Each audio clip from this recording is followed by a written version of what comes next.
चलिए जी, good afternoon.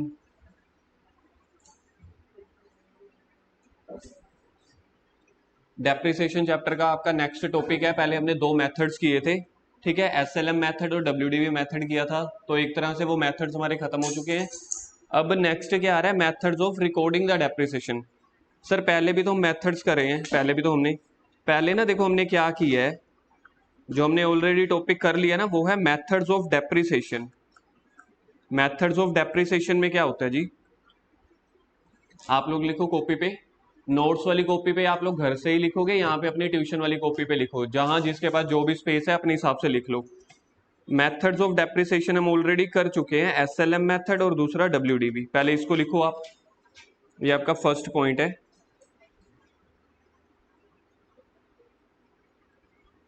Second में अब देखो, अगर आप टॉपिक का नेम देखोगे ना, वो है methods of recording the depreciation. Method of depreciation अलग चीज थी। आगे नेक्स्ट टॉपिक जो है आपके पास, मेथड्स ऑफ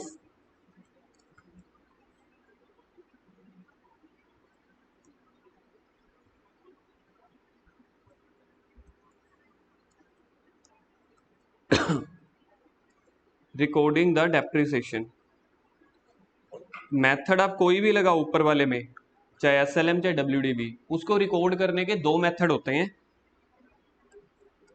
फर्स्ट होता है जी नेट एसेट, जिसको हम नेट मेथड बोल देते हैं।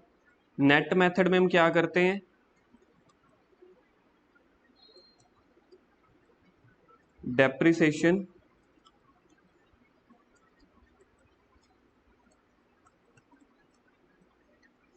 Depreciation directly calculated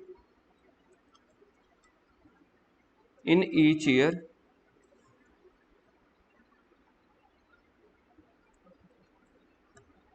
second method का जो नेम होता है, देखो आपको ये पहले तो ये देखो डिफरेंस समझ में आ गया। जो हम कर चुके हैं वो मेथड ऑफ डेप्रिसिएशन कर चुके हैं। डेप्रिसिएशन के कौन से दो मेथड्स होते हैं, एसएलएम और डब्ल्यूडीबी। अब उनके हिसाब से आपको डेप्रिसिएशन को रिकॉर्ड कैसे करने हैं, अब ये रिकॉर्डिंग के मेथड है। रिकॉर्डिंग का पहला मेथड होता है नेट एसेट, तो depreciation directly calculated in each year, bracket में लिख लो ऑलरेडी डन। जो हमने दोनों मेथड से क्वेश्चन किए हैं ना, वो नेट मेथड से किए थे। सर फिर दूसरे मेथड का नेम क्या होता है, दूसरे मेथड का नेम होता है ग्रोस मेथड। आपको ना ये वाले शब्द शायद ही दिखे बुक में, नेट मेथड या ग्रोस मेथड, ठीक है। जो बुक में वर्ड्स आएंगे वो मैं अब लिखवाऊंगा आपको। इनको बुक वाले क्या बोलते हैं, also known as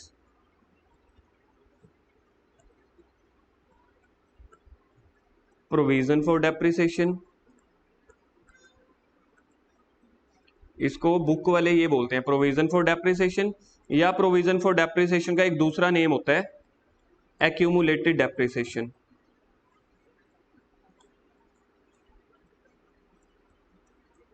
accumulated depreciation देख लेना, ये आपका हाफ हाफ ही आ रहा है ना।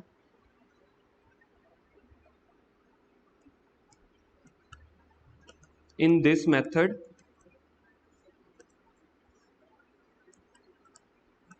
depreciation is although calculated each year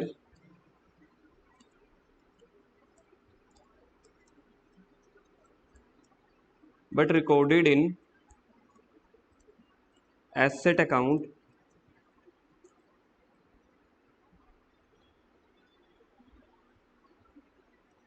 at the end at the time of sale of asset। अभी तक आप लोगों को समझ नहीं आएगा कि ये चल क्या रहा है क्या। देखो in this method depreciation is although calculated each year. Depreciation हम कैलकुलेट हर साल ही करेंगे, जैसे पहले हम करते आ रहे हैं। लेकिन हम एसेट अकाउंट में कैसे दिखाते हैं जी, हम एसेट्स अकाउंट में जो हम दिखाते हैं ना, वैसे देखो जब आप लोग एसेट अकाउंट बना रहे होते हो, टू बैंक लिखते हो, मतलब मशीन खरीद ली, फिर बाय वाली साइड क्या लिखते हो, डेप्रिसिएशन, फिर उसका बैलेंस कैरी डाउन निकाल के अगले साल आ जाते हो ना। मतलब पहले साल भी आप लोगों ने डेप्रिसिएशन लिखी है ना, तो वो ये वाला मेथड होता है जो हम ऑलरेडी कर चुके हैं। जबकि ये जो ग्रोस मेथड है ना, प्रोविजन फॉर डेप्रिसिएशन वाला, ये वाला मेथड, इसमें ना हम हर साल डेप्रिसिएशन मशीन अकाउंट में दिखाते ही नहीं है। कैलकुलेट जरूर करते हैं लेकिन उसको दिखाते नहीं है। हम ना डेप्रिसिएशन को इकट्ठा करते चले जाते हैं, तभी इसका नाम पड़ गया एक्यूमुलेटेड। एक्यूमुलेटेड का मतलब होता है इकट्ठा करते चले जाना। फॉर एग्जाम्पल, आप लोगों ने मुझे ट्यूशन की फीस नहीं दी पहले महीने, दूसरे महीने भी नहीं दी, तीसरे महीने भी नहीं दी। आपने बोला कि तीसरे महीने ना हम तीनों महीने की इकट्ठे दे देंगे, तो इसका मतलब ये होता है क्या कि 2 महीने की सर ने फीस माफ कर दी? नहीं ना, 3 महीनों की बस इकट्ठी दे दी एक ही बार। तो ये वो चीज होती है एक्यूमुलेटेड डेप्रिसिएशन का मतलब होता है हम कैलकुलेट तो हर महीने ही करेंगे, यानी कि हर साल, लेकिन लगाएंगे कब? मशीन अकाउंट में कब करेंगे? जब हम मशीन को बेच रहे होंगे ना लास्ट में, सिर्फ तब लगाते हैं। जब मैं अभी आपको न्यूमेरिकल कराऊंगा तब जल्दी समझ में आएगा बेस, लेकिन ये होता है। जबकि हम नॉर्मल मेथड में क्या करते थे? नॉर्मल मेथड में हम करते थे हर साल डेप्रिसिएशन लगाते थे। टू बैंक कर देते थे परचेज, बाय क्या करते थे? डेप्रिसिएशन, उसके नीचे आ जाता था बाय बैलेंस कैरी डाउन, फिर उसको टू वाली साइड लेके आ जाते थे, फिर अगले महीने की अगले साल की डेप्रिसिएशन लगा देते थे बाय डेप्रिसिएशन, बाकी बैलेंस कैरी डाउन बच जाता था। मतलब हर साल डेप्रिसिएशन कैलकुलेट भी करते थे, रिकॉर्ड भी करते थे। जबकि इस वाले मेथड में हर साल कैलकुलेट तो करेंगे, रिकॉर्ड नहीं करेंगे। यहां पे लिखो आगे, here in each year depreciation is calculated as well as, ये फर्स्ट वाले में लिखवा रहा हूँ नेट मेथड में, here in each year depreciation is calculated as well as recorded in each year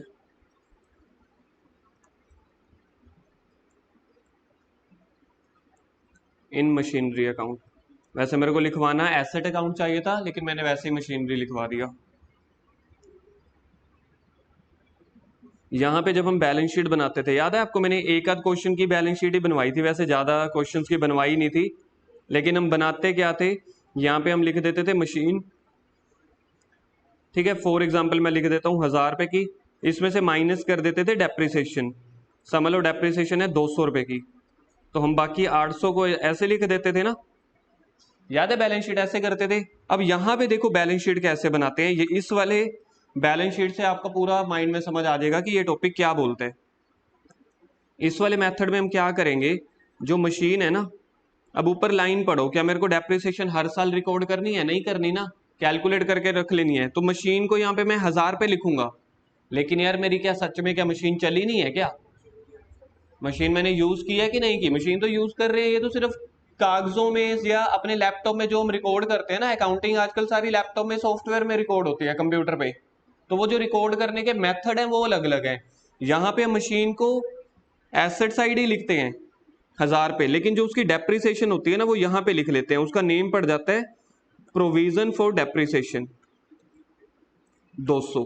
तो अल्टीमेटली आप अगर देखोगे, यहाँ पे 1000 मेरी एसेट्स है, 200 ये मेरी लाइबिलिटी है, तो बाकी मेरी एसेट तो 800 ही बच गई, और यहाँ पे भी तो 800 बची हुई है। आंसर नहीं चेंज होगा लास्ट में, जब हम मशीन को सेल करेंगे सारा कुछ डेटा भी वही चलेगा, क्वेश्चंस भी वैसे ही होंगे जो हम कर चुके हैं, लास्ट में आंसर भी सेम आएगा। पहले तो ये चीज देखो, समझ में आई है? लास्ट में आंसर चेंज आएगा या डिफरेंट सेम आएगा? सेम बनेगा, लेकिन सिर्फ तरीका अलग अलग है। देखो हम इसको नेट एसेट इसलिए बोलते हैं, इस वाले मेथड को नेट एसेट या नेट मेथड इसलिए बोलते हैं कि जितने की मशीन थी, मशीन कितने की थी? 1000 रुपए की ना, उसमें से 200 आपने डायरेक्टली माइनस करके लिख दिए, तो बाकी जो बच गया मतलब वो नेट अमाउंट बच गई, तो इसलिए इस मेथड का नाम पड़ गया नेट एसेट या नेट मेथड। आप लोगों ने नेट फिगर दिखा दी, एक होता है नेट फिगर, एक होता है टोटल फिगर। टोटल मतलब कि ग्रोस मेथड, ग्रोस का दूसरा नेम होता है टोटल। जैसे टाटा का दूसरा नेम क्या होता है? टाटा, बाय बाय, और क्या होता है? सी यू, है ना? कुछ भी बोल लो, टाटा का दूसरा मतलब बाय बाय होता है ना, मतलब तो सेम ही है ना। ऐसे ही ग्रोस का दूसरा नेम होता है टोटल। तो टोटल मेथड का मतलब ये होता है कि जब आप बैलेंस शीट में मशीन दिखाओगे ना एसेट, वो टोटल वैल्यू पे दिखाओगे, कितने की? 1000 की। क्या अब इसके ऊपर डेप्रिसिएशन लगी नहीं होगी? सच में यार मशीन तो चलाई होगी ना, तो उसकी डेप्रिसिएशन आप दूसरी जगह दिखा देते हो। सर ऐसा क्यों करते हैं? सिर्फ प्रेजेंटेशन के पर्पस के लिए। जिस कंपनी का मन है ये वाला मेथड फॉलो कर लो, जिस कंपनी का मन है ये वाला मेथड फॉलो कर लो। प्रेजेंटेशन में बस ये पता चल जाता है कि ये वाली जो मशीन है ना, मैंने सबसे स्टार्टिंग में, इधर देखो भाई मेरे, ये वाली जो मशीन है ना सेकंड मेथड में, सिर्फ ये रिप्रेजेंट करती है, सिर्फ ये रिप्रेजेंट करती है कि ये मशीन ना हमने 1000 की खरीदी थी, और कुछ नहीं। ये बैलेंस शीट कौन से ईयर की हुई है? फर्स्ट ईयर की। अब अगर मैं सेकंड ईयर की बैलेंस शीट बनाता हूँ, अब आपको और जल्दी से और ज़्यादा समझ आएगा, क्योंकि चीज़ें जब नई होती है ना तब हमारे लिए फर्स्ट टाइम हो रही होती हैं, ठीक है, तो हमें पहली बार पता चल रहा होता है, तो कई चीज़ें समझ आ जाती हैं, कई चीज़ें समझ नहीं आती, तो उसको लेके हमें कभी टेंशन नहीं लेनी होती।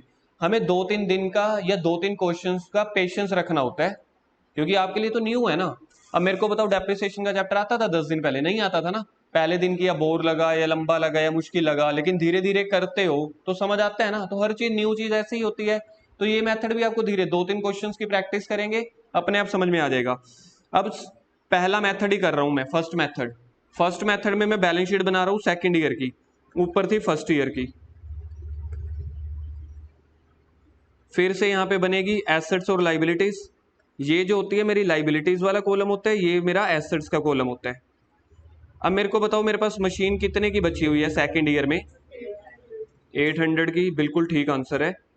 समझ लो डेप्रिसिएशन वही चली आ रही है, एसएलएम, तो वही की वही 200 लग जाएगी। माइनस कर दो डेप्रिसिएशन 200। बताओ मशीन की वैल्यू कितनी बच गई? 600। ये कौन सा मेथड चल रहा है? Net method. नेट मेथड का मतलब होता है माइनस करके दिखाना। दूसरा मेथड कौन सा है? Gross method. ग्रोस मेथड में अगर मैं बैलेंस शीट बनाता हूं सेकेंड ईयर में, सेकेंड ईयर में, तो यहां पे मेरी एसेट्स कितने की शो होगी? सेम वैल्यू पे, 1000 पे। इसको आप ब्रैकेट में लिख भी सकते हैं, सेम वैल्यू। मतलब यहां पे ना बस इस मेथड में प्रेजेंटेशन डिफरेंस है। डेप्रिसिएशन देखना, मैं यहां पे अब कितनी लिखूंगा? Provision for depreciation, provision for depreciation 200 पहले की थी ना मेरे पास। मैं तो देखो, प्रोविजन का मतलब क्या होता है? एक्यूमुलेटेड, इकट्ठी होते चले जाना। दूसरे साल के एंड तक कितनी बार डेप्रिसिएशन लग गई है? 2 बार। 200 पहले साल की, 200 दूसरे साल की, प्लस करंट ईयर डेप्रिसिएशन 200 रुपये और ऐड कर दो। टोटल कितना हो गया? अब बैलेंस शीट में देखो, 1000 रुपये यहाँ पे या 400 यहाँ, नेट कितना बच गया? 600। नेट तो एसेट की 600 बच गई ना। तो जब मैं लास्ट में सेल करूंगा ना ये मशीनरी, फिर मैं एक ही बार यहीं से माइनस कर दूंगा। कब? जब मैं सेल करूंगा। तो सर एक बार फिर से मुझे एक बार रीजन बताओ कि सर यहाँ पे 1000 क्यों दिखाया? पहला, प्रेजेंटेशन पर्पस के लिए। दूसरा, कुछ कुछ बिजनेसमैन ये देखना चाहते हैं कि जितने की हमने मशीनरी खरीदी थी ना, हमें आने वाले सारे सालों में ना उतने की बैलेंस शीट में दिखती रहे।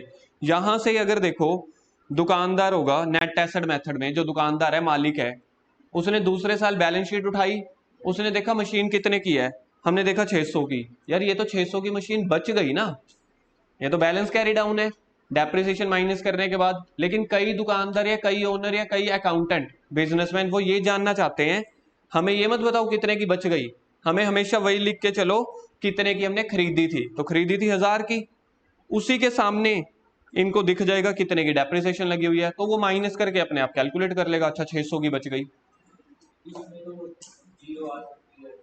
हाँ हाँ, आ सकती है। जब लास्ट में खत्म हो जाएगी ना तो यहां से उड़ा देंगे फिर इकट्ठी डेप्रिसिएशन। अब जैसे इसी वाले मेथड में, ग्रोस मेथड में, जब 5 साल हो जाएंगे तब तो पूरी की पूरी जीरो नहीं हो जाएगी। देखो अभी 600 बचेगी ना, अगले साल डेप्रिसिएशन हो जाएगी 600, मशीन वही की वही है 1000, अगले साल 800 हो जाएगी, अगले साल 1000। तो या तो आप सेल कर दोगे जब, या फिर जब आपकी पूरी मशीन खत्म हो जाएगी तब एक ही बार 1000 रुपये वहीं पे माइनस कर देना। जब ये 5 साल पूरे हो जाएंगे ना तो एसेट्स में 1000 रुपये लिख के यहाँ पे सीधा इकट्ठे माइनस कर दूंगा, सीधा इकट्ठा यहाँ पे माइनस कर दूंगा 1000 रुपये। क्या बोल रहे हो?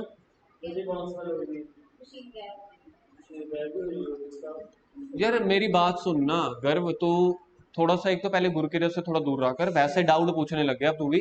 प्रैक्टिकली सोच। नहीं, पहला तेरा महीना बड़ा तू इंटेलिजेंट क्वेश्चंस पूछता था, अब ज्यादा इंटेलिजेंट क्वेश्चंस पूछ रहा है। यार ये जो आप डेप्रिसिएशन कर रहे हैं या कुछ भी कर रहे हैं, ये तो सिर्फ आप कंप्यूटर में रिकॉर्डिंग कर रहे हैं। डेप्रिसिएशन मैंने पहले पहले दिन बताया था, नॉन कैश एक्सपेंस है, सिर्फ आप उसकी एक रिकॉर्डिंग कर रहे हो कि वैसे मशीन कितने की घिस गई। जब बेचेंगे तब गायब हो जाएगी। हाँ ठीक है। प्रॉफिट प्रॉफिट ऑन सेल, फिर बेच दी ना, स्क्रैप मान लो उसको, या फिर प्रॉफिट। हाँ बस फिर स्क्रैप, फिर प्रॉफिट हो गया सारा का सारा। लिखो पहले इसको। हाँ हाँ ये बनाओ पहले ना। बोतल पड़ी है यहाँ पे, जा फिर जा। पहले फर्स्ट वाला मेथड ही लिख लो।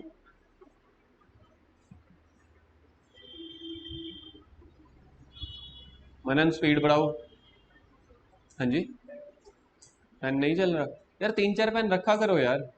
आज मैंने वैसे गलत गिफ्ट दे दी, आज मैंने ना थोड़ा सा इमोशनल होके, वैसे मैं 5 पेन वाली गिफ्ट देता हूँ, आज मैंने 1 पेन वाला दिया है ना।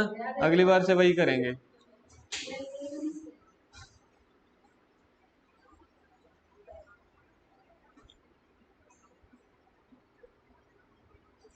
मैंने सोचा थोड़ा डिब्बे की शो बनाता हूँ।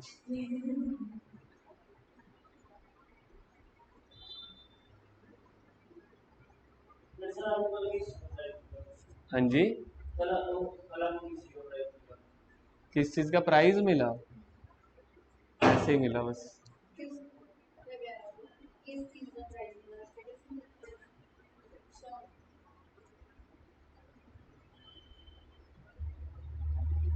क्या यार, मैं स्टेटस डालता हूँ, अब देखते नहीं हो, देखा करो।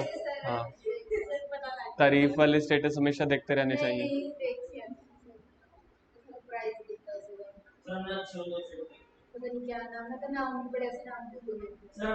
गरीश आहूजा सर, एक्चुअली वो हमारे ना इंडिया के जो टैक्स एडवाइजर होते हैं ना, वो एक बहुत बड़ा नेम है, मतलब वो इवन ये लगा लो मोदी जी के साथ बैठते हैं वो। जब जीएसटी आया था ना, जीएसटी जिन्होंने बनाया था उस कमेटी में ये सर थे। इनकी बुक्स पढ़ पढ़ के हम सीए बने हैं। तो कल पहली बार इनके मतलब दर्शन हुए या मिले ना, तो वो एक अलग लेवल का एक्साइटमेंट होती है।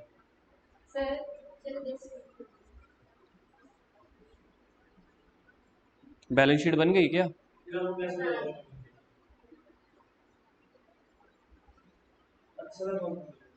ऑब्वियस है यार, जिनके बारे में हम पिछले 10 सालों से सिर्फ सुन रहे हैं, या जिनकी बुक्स मैं अपने ऑफिस में रखता हूँ, या जिनकी बुक्स पढ़ के हम सीए बने, अब वो टीचर मिलेंगे तो ऑब्वियस है अच्छा तो लगेगा। जीएसटी इवन बनाने में उनका हाथ था, उस कमेटी में वो सर थे जिन्होंने जीएसटी बनाया है ना, तो उस कमेटी में भी वही वाले सर थे। हाँ जी,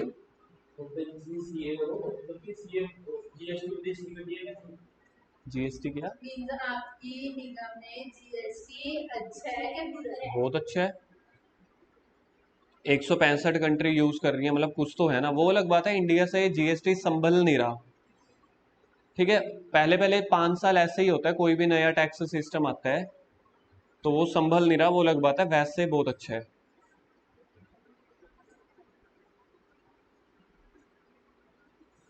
थोड़ा जल्दी करो, सेकंड वाला ये ग्रोस मेथड।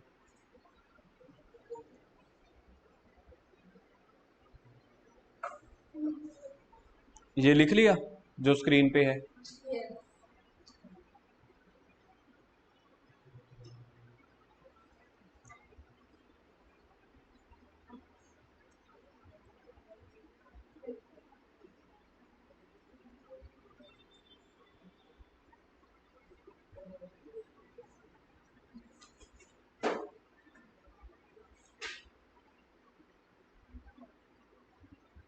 आपने लिखा नहीं करो?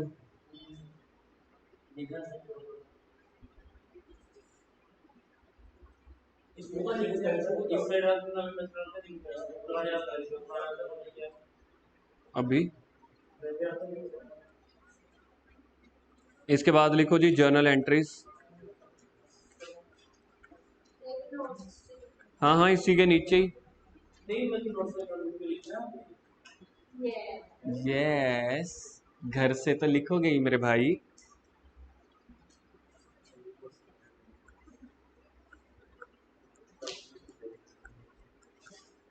जो जर्नल एंट्रीज है वो सिर्फ ग्रॉस मेथड से करवा रहे हैं। नेट एसेट मेथड मैंने इस वजह से करवा दिया ताकि कंपैरिजन होता रहे। वैसे हमारा जो टॉपिक चल रहा है वो ग्रॉस मेथड वाला चल रहा है। पेपर में कई बार वर्ड आ जाता है प्रोविजन फॉर डेप्रिसिएशन, कई बार वर्ड आ जाता है एक्यूमुलेटेड, सिर्फ नाम अलग अलग है, काम सही है, काम सेम है।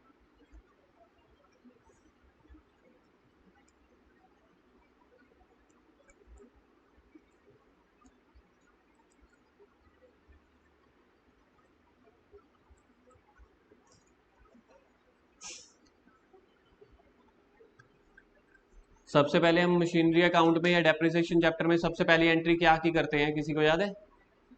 सबसे पहले जब मशीनरी, ठीक है, when asset is purchased. Harsh entry याद है इसकी, एसेट परचेज करने की जर्नल एंट्री क्या होती है? Purchase account debit to bank, ठीक है। हर्ष एसेट अकाउंट डेबिट आएगा ना, जब गुड्स खरीदते हैं तब आता है परचेज। तो asset account debit to bank account.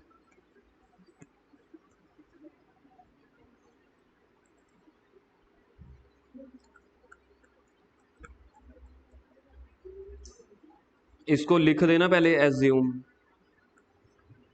हम फिगर एज्यूम करके चल रहे हैं 1000 रुपए की।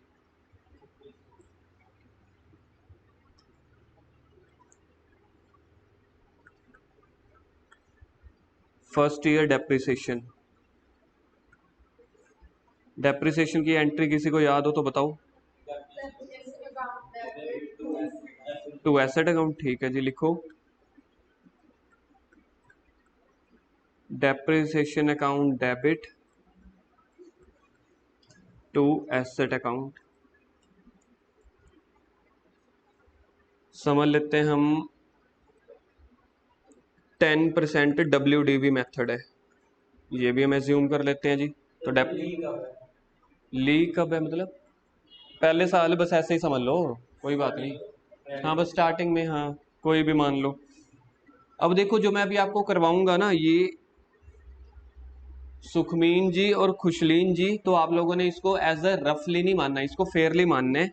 इस मेथड की जो स्पेशलिटी है ना, मैंने आपको बताया था कि यहाँ पे एसेट्स को नहीं लिखते, एसेट्स अकाउंट में हर साल नहीं लिखते ना, तो ये एसेट्स अकाउंट मैंने जान के लिखवाया था, इसको क्रॉस करना है ऐसे, या ऐसे क्रॉस करो, या वो जो ऑनलाइन नहीं दिया होता ये ऐसे, किसी भी तरीके से, ठीक है जी। यहाँ पे एसेट्स नहीं आएगा, इसलिए तो ये मेथड ये वाला बना। ये इस वजह से कटवा रहा हूं क्योंकि बच्चे ना लास्ट में एंट्री जो पेपर में कराते हैं ना, तो फ्लो तो वही बना होता है टू एसेट, तो टू एसेट लिखाते हैं, टू एसेट नहीं आएगा। ये मेथड का नेम क्या लिखवाया ऊपर देखो, ग्रोस मेथड नहीं, वो तो मेरा बनाया हुआ है ना, प्रोविजन। तो यहाँ पे आप प्रोविजन में डाल देते हो हर साल डेप्रिसिएशन। आप डेप्रिसिएशन को ना एक डिब्बे में इकट्ठा करते चले जा रहे हो, ग्रोस मेथड में तो यही कर रहे हैं ना, हमेशा बैलेंस शीट की लाइबिलिटी में इकट्ठा करते चले जा रहे हैं, इसलिए उसको एक प्रोविजन को आप ये सोचो एक डिब्बा है, एक्यूमुलेटेड क्या है, एक डिब्बा, उस डिब्बे में डाल रहे हो, और डिब्बे का नेम क्या है, प्रोविजन।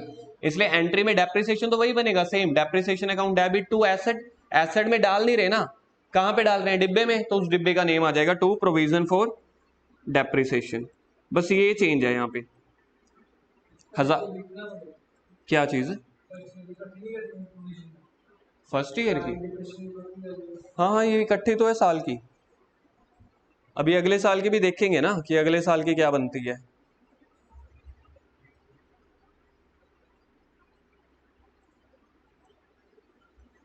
थर्ड एंट्री याद है, डेप्रिसिएशन को कहां ट्रांसफर कर देते थे, P&L में।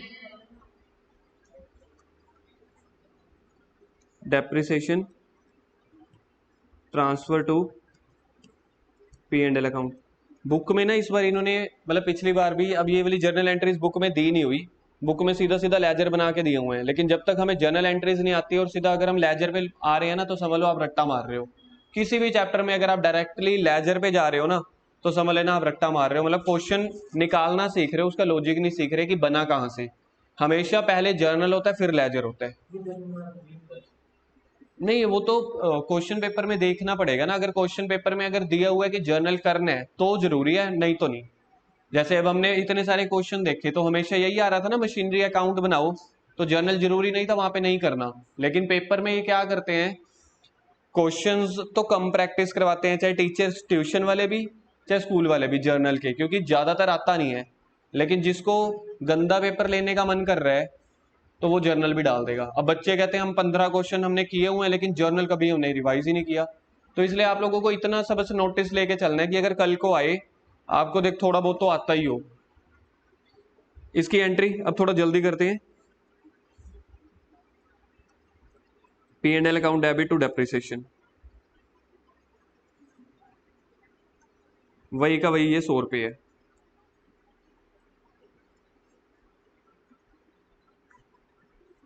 अब समझ लो हम पहुंच गए सेकंड ईयर में, फर्स्ट ईयर खत्म हो गया, सेकंड ईयर में फिर से लगा दो जी डेप्रिसिएशन, फोर्थ एंट्री। तो एंट्री क्या बनेगी, डेप्रिसिएशन अकाउंट डेबिट टू, हाँ तो टू एसेट नहीं आएगा, to provision. Provision for depreciation का दूसरा नेम क्या होता है, एक्यूमुलेटेड डेप्रिसिएशन। क्या होगा, accumulated depreciation, to provision for depreciation. अच्छा जी, ये हमारा मेथड कौन सा था, WDV। डेप्रिसिएशन पता है अब कैसे लगेगी, 1000 पे था माइनस 100 रुपये, तो बाकी बैलेंस कैरी डाउन तो 900 रुपये बच गया होगा ना, 900 रुपये बच गया होगा, उसका 10% 90।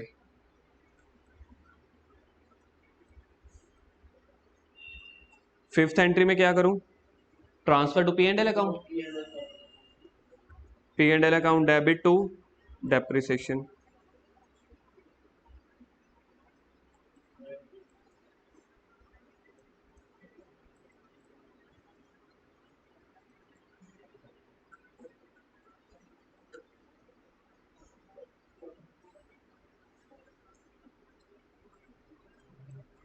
Cell of asset in third year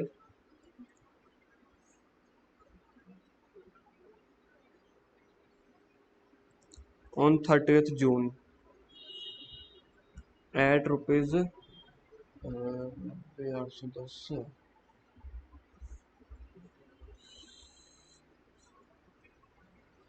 ये पता चल गया, देखना तीसरे साल मैंने कब मशीन बेची है, 30 जून को। तो तीसरे साल कितने चलाई होगी मशीन मैंने, 3 महीने ना। अब सबसे पहले आप 3 महीनों की वही डेप्रिसिएशन निकालो। डेप्रिसिएशन की एंट्री सेम रहेगी, depreciation account debit to, depreciation account debit to provision. अभी मैं थोड़ा सा शॉर्ट फॉर्म में लिख रहा हूँ, ठीक है, प्रोविजन लिख रहा हूँ मैं सिर्फ, आप लोग पूरा लिख लेना, प्रोविजन फॉर डेप्रिसिएशन। देखते हैं जी, तीसरे साल में किसी को डेप्रिसिएशन निकालनी आती है, WDV मेथड चल रहा है, balance carry down broad down तो मैंने लिखवाया ही नहीं, पॉइंट ही जा रही है।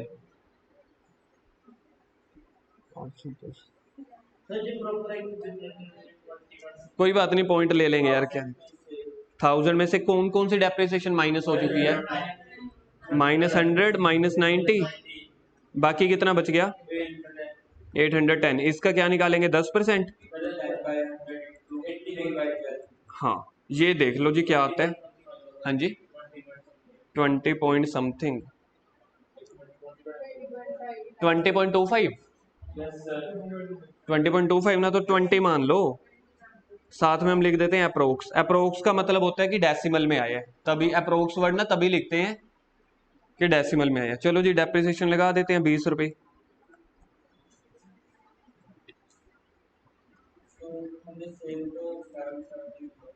हाँ हाँ वो तो अलग बात है ना, लॉस हो गया होगा।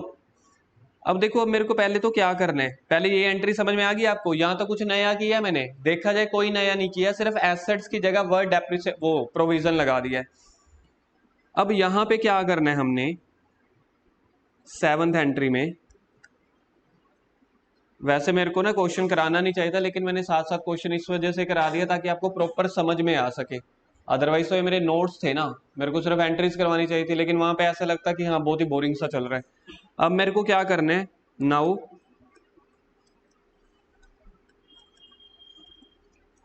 प्रोविजन विल कैंसल्ड, क्योंकि अब मेरी मशीन बिक गई ना, तो मैं अपने प्रोविजन जो मैंने डिब्बे में डेप्रिसिएशन डाली हुई है, तो मेरे को वो डिब्बा भी तो तोड़, यार जब मेरी मशीन जा रही है, मैं सेल कर रहा हूँ, तो क्या वो डिब्बा बचा रहेगा। जैसे समझ लो आप लोग अपनी कोई मशीन बेच रहे हो, उसका कोई बिल था पुराना, तो बिल भी तो आप दूसरे बायर को दोगे ना, तो ये वो चीज हो गई।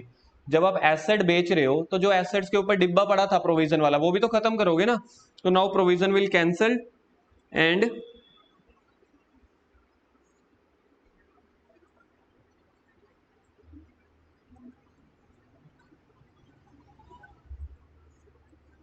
फाइनली ट्रांसफर या क्रेडिट। यार डेप्रिसिएशन वैसे आती कहाँ पे है अगर ये मेथड ना चल रहा होता? डेबिट में एक्सपेंस है नहीं यार, इस चैप्टर में आप कौन सा अकाउंट बनाते हो? एसेट अकाउंट बनाते हो ना, तो एसेट अकाउंट के किस तरफ? क्रेडिट में आती है ना, तो क्रेडिट में।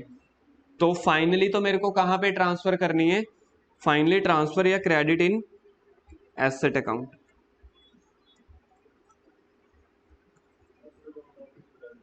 टोटली। अब मेरे को प्रोविजन को खत्म करके, प्रोविजन को कैंसिल करके, ठीक है, वैसे मैं हर साल डेप्रिसिएशन डालता ना। अब मेरे को बस 3 सालों की है, तो 3 सालों की डेप्रिसिएशन का टोटल मारना कितना बन रहा है?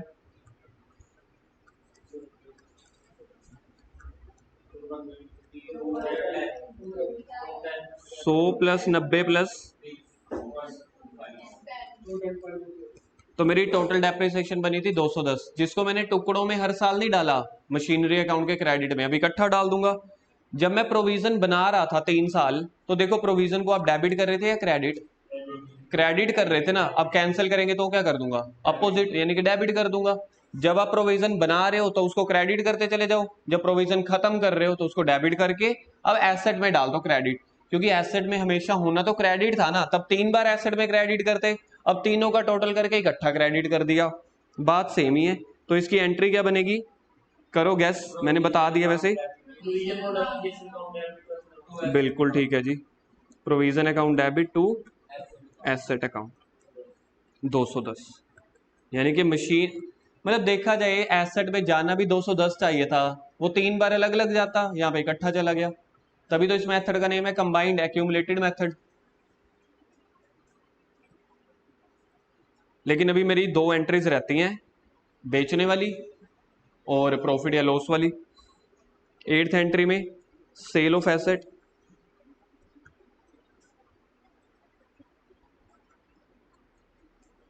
सेल ऑफ एसेट्स की एंट्री क्या बनेगी? पैसा आएगा कि जाएगा? पैसा आएगा। Bank account debit to asset account. कितने की बेची है? बस ये तो हमेशा ऐसे ही लिखते हैं।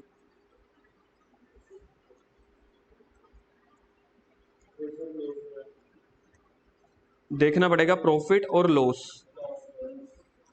प्रॉफिट और लॉस याद है कैसे निकालते थे? डब्ल्यूडीवी और सेल प्राइस को कंपैरिजन करते थे ना। डब्ल्यूडीवी कितनी आई थी? नहीं नहीं, वो जो डब्ल्यूडीवी ऐसे निकाल लो ना, 1000 माइनस वो टोटल डेप्रिसिएशन कितनी बन रही थी? 210। तीनों सालों की टोटल डेप्रिसिएशन 210 बन रही थी ना। या ऐसे कर लो, सौखा तरीका। ये कितना बनता है? डब्ल्यूडीवी इतनी थी, सेल प्राइस कितने, प्रॉफिट या लॉस?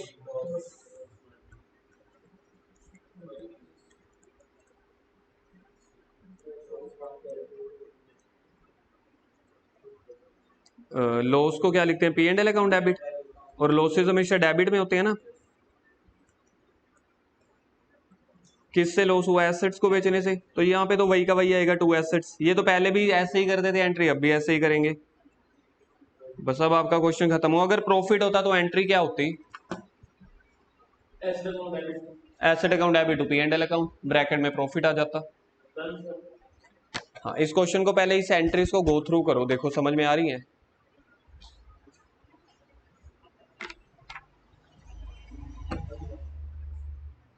ऐसे कैसे? बस क्वेश्चन नहीं करवाऊंगा। ये घड़ी हर 1 हफ्ते में 1 मिनट पीछे हो जाती है ना?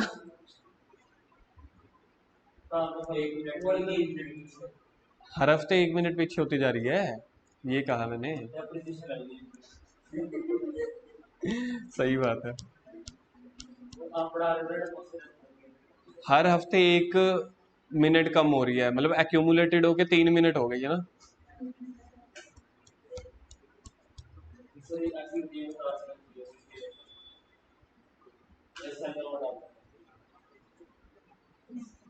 कल ले आइयो।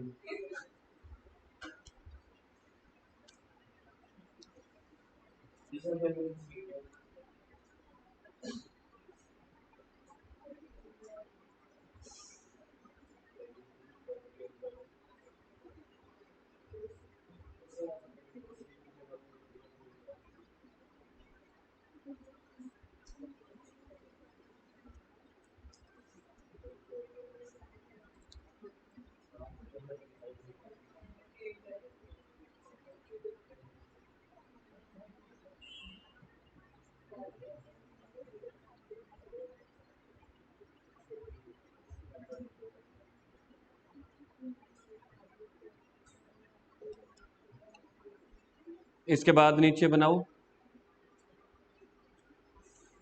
Machine account. हाँ हाँ, ये भी थ्योरी का, अभी ये नोट्स चल रहे हैं। क्वेश्चन जो इलस्ट्रेशन है वो अगली क्लास में शुरू हो पाएगी पहली। मशीनरी अकाउंट बनाना है हमने सबसे पहले, वही फर्स्ट ईयर में मेरे को बताओ आप। अपने क्वेश्चन के हिसाब से बताते चले जाओ, ऊपर डेबिट क्रेडिट लिखो जी, क्वेश्चन के हिसाब से बता दो। सबसे पहले हमने मशीन खरीदी थी तो क्या आया होगा, टू बैंक कितना 10,000। अब फर्स्ट ईयर का जो एंड है, एंड ऑफ फर्स्ट ईयर, यहाँ पे मैंने डेप्रिसिएशन तो लगा ही नहीं क्योंकि ग्रोस मेथड चल रहा है ना, तो यहाँ पे बाकी क्या बच जाएगा, बाय बैलेंस कैरी डाउन 1000 पे। इस मेथड में बस ये करना होता है जैसे मैंने आपको बैलेंस शीट में करवाया था, इस मेथड में ना हम डेप्रिसिएशन लास्ट में करते हैं, इस वजह से बैलेंस कैरी डाउन पूरा का पूरा बच जाता है।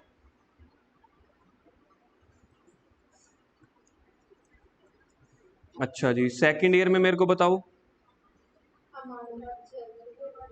हाँ हाँ हाँ जी, अब ठीक है, बाकी तो ठीक है। बाय बैलेंस कैरी डाउन 1000 ही बच गया ना यार, डेप्रिसिएशन तो लगा ही नहीं मैंने। नहीं, आप देखो जर्नल एंट्री से सीखो ना, मेरी बात सुनो, इधर देखो, क्वेश्चन गुम हो गया। आप यहाँ पे देखो ना, अपनी जर्नल एंट्रीज में देखो, मैं सिर्फ जर्नल एंट्रीज को करवा रहा हूँ। पहली एंट्री क्या किया, asset account debit to bank, तो एसेट के डेबिट में आपने लिख दिया ना टू बैंक। अगली एंट्री में हमने क्या लिखा है, डेप्रिसिएशन टू प्रोविजन ना, तो कहीं पे एसेट का नेम आया है। तीसरी एंट्री में P and L two depreciation, कहीं पे एसेट का नेम आया है। तो इस मेथड का तो मतलब ही यही होता है ना, आप अभी 1000 को ही कंटिन्यू करो, बाकी जो आप डेप्रिसिएशन ये लगा रहे हो ना, ये वाली जो 100 रुपए डेप्रिसिएशन है, उसके लिए प्रोविजन अकाउंट बनाना पड़ेगा मेरे को, वो इसके बाद बनेगा, दो ही अकाउंट बनते हैं। हाँ, to bank to balance to bank to balance, बस ऐसे ही चलेगा यहाँ पे। टू बैलेंस कैरी डाउन, तो यहाँ पे क्या बच जाएगा, टू बैलेंस ब्रॉट डाउन कितना 1000, यहाँ पे फिर से वही का वही बच जाएगा, बाय बैलेंस कैरी डाउन 1000।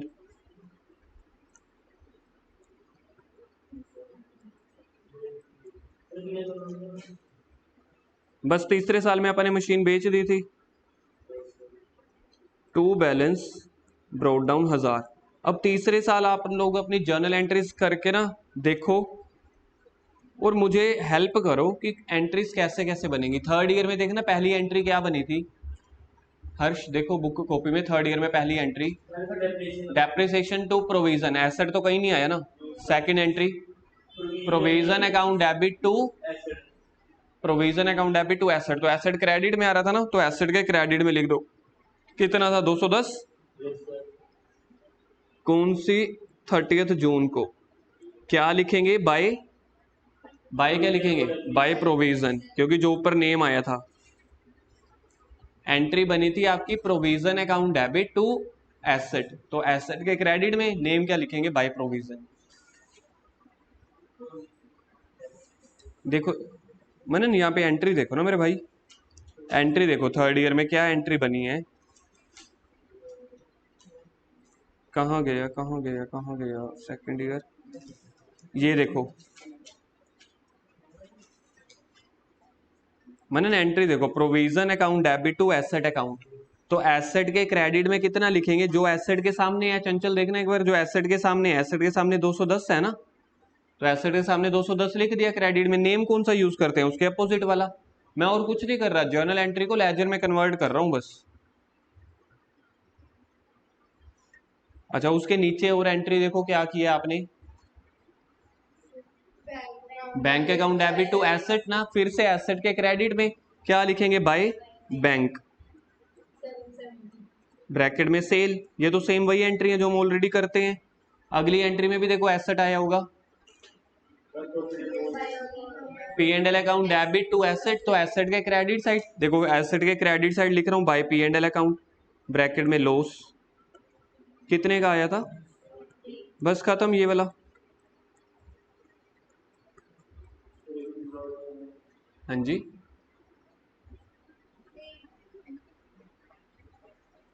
समझ आ गया। अगर आप देखोगे ना ध्यान से, अगर आप लोगों ने जर्नल एंट्रीज पकड़ ली तो बस वही है। वैसे मैं ये वाले डेप्रिसिएशन अलग अलग लगाता, पहले 100 लगाता, फिर 90 लगाता, फिर 20 लगाता। अब इन तीनों का टोटल करके 210 लिख दिया। नाम मेरे को प्रोविजन लिखना पड़ा, क्यों, क्योंकि मेरी सारी डेप्रिसिएशन प्रोविजन वाले डिब्बे में पैक हो गई थी, इस वजह से। अब अगला मेथड, सॉरी अगला अकाउंट, प्रोविजन फॉर डेप्रिसिएशन। ये दो अकाउंट बनाने पड़ते हैं इस मेथड में, एक मशीन अकाउंट, हाँ जी, सेम फॉर्मेट, अकाउंट का फॉर्मेट तो सेम ही होता है, प्रोविजन फॉर डेप्रिसिएशन अकाउंट। अब अगर जिसको याद नहीं करना ना, जर्नल एंट्रीज देख लो।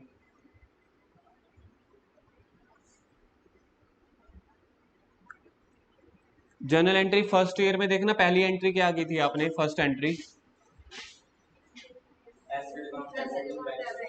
कहीं प्रोविजन आया ही नहीं। अब मेरा प्रोविजन फॉर डेप्रिसिएशन अकाउंट चल रहा है ना, तो जहां पे प्रोविजन आएगा वो करूंगा। Second entry, depreciation account debit to provision, तो प्रोविजन क्रेडिट साइड है ना, तो प्रोविजन के क्रेडिट साइड पे लिख दो 100 रुपए। नेम क्या लिखेंगे, bye depreciation first year, bye depreciation. बस इसका बैलेंस निकाल दो, इसका बैलेंस बच जाएगा फर्स्ट ईयर में, जैसे एसेट का बच रहा था, टू बैलेंस कैरी डाउन 100। मतलब प्रोविजन वाले डिब्बे में 100 रुपए की डेप्रिसिएशन इकट्ठी हो गई पहले साल। अब ये वाला बैलेंस ब्रोक डाउन इस साइड आ जाएगा, मशीनरी वाले का आपको उधर जाता था, इसका इधर आ जाएगा सेकेंड ईयर में।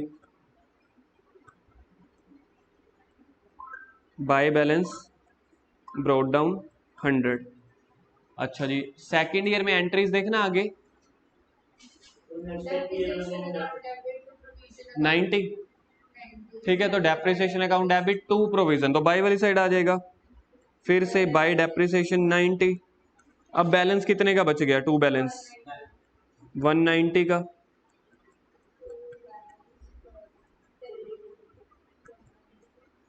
इसको फिर इधर लेके आ जाओ इस साल थर्ड ईयर में, बाय बैलेंस ब्रोक डाउन 190। अच्छा, तीसरे साल भी देखो आपने डेप्रिसिएशन वाली कोई प्रोविजन वाली एंट्री की है, फिर से बाय डेप्रिसिएशन। सर देखा जाए करना क्या है, bye depreciation balance balance, bye depreciation balance balance, बात खत्म। तीसरे साल कितनी लगी थी, 20। अब तीसरे साल मैंने अपनी मशीन बेच दी, तो जिस डिब्बे में, प्रोविजन वाले डिब्बे में मैं डेप्रिसिएशन डाल रहा था, वो डिब्बा भी तो मेरे को तोड़ना पड़ेगा ना। अगर मशीन बेच रहा हूं तो डेप्रिसिएशन भी बेचनी पड़ेगी, मतलब खत्म करनी पड़ेगी। क्या एंट्री करी थी देखना, प्रोविजन वाली last, provision account debit to asset, तो प्रोविजन के डेबिट में लिखूंगा टू एसेट्स।